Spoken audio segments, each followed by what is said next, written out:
Time for some bad wheelies.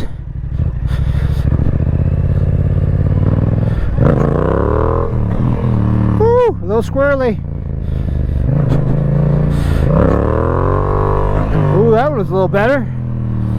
Ah, this bike's so much fun.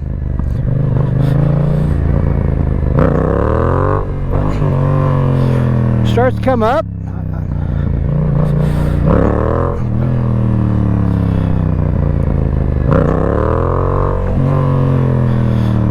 I see why they say this is the best wheelie bike. Because I am horrible at wheelies, and it's still just so much fun. And if you're wondering, I did try them on the Eliminator, and no, I'm not gonna do that's not gonna work out.